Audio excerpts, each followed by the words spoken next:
Metropolis is a true masterpiece of the silent film. The grandeur and epic scale of Fritz Lang's 1927 science fiction classic are the result of combined talents in front of and behind the camera. So how did this title make it onto both my top 10 lists of favorite movies and the greatest films ever made? And why is it difficult for many to enjoy the experience of early cinema?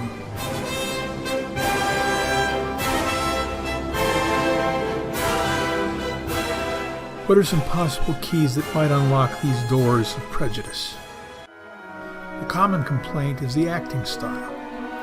Brigitte Helm as the ethereal Maria and the transformed Robotrix, usually called the Bad Maria, is the character at the center of the story.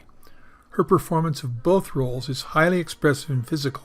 It was a different era, and acting styles were closely associated with the stage.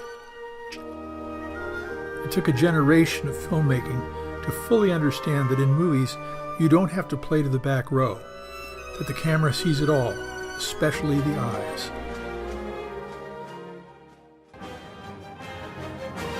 The design and set construction were full-size, using real stunt people, sometimes performing dangerous high-flying wire work. A good example is this sequence of the exploding central generator and its transformation into Moloch, a god demanding human sacrifice by fire.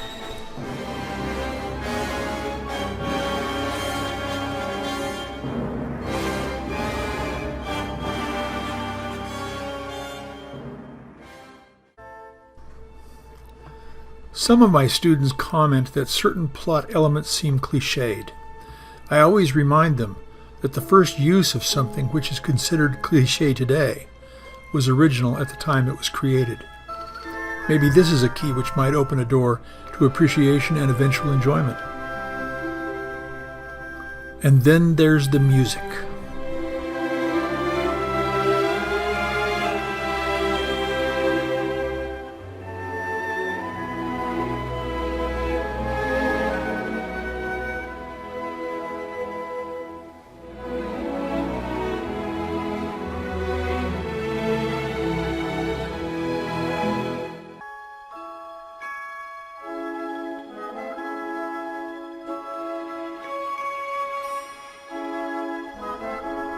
There are always the landmarks.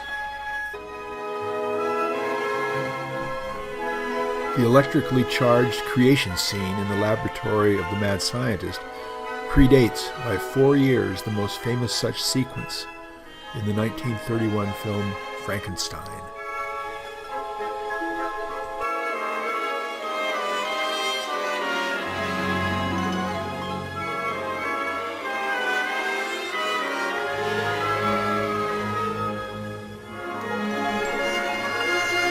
The depiction of a dystopian society where the few masters rule a totally subjugated working class, regarding them as slaves to the state, predates the publication of George Orwell's 1984 by 22 years, and even predates Aldous Huxley's Brave New World by 5.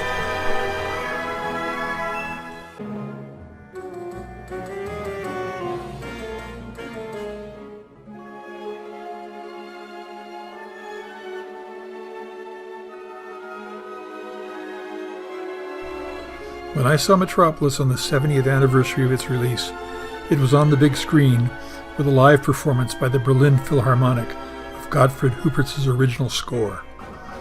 That's when a door into a new world of cinema opened for me.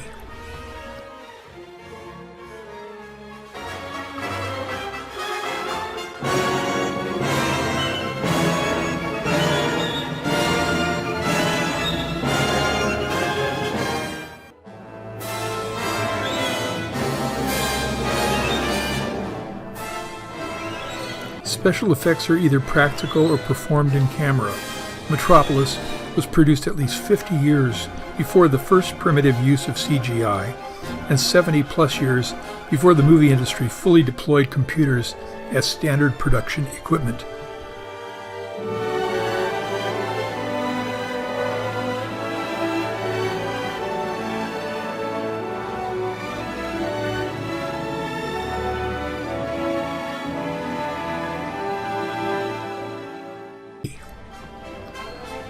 Just as the master of Metropolis admires the light show of his nighttime cityscape, I can now gaze into an ever-unfolding world of silent cinema, looking for keys that will unlock doors for others.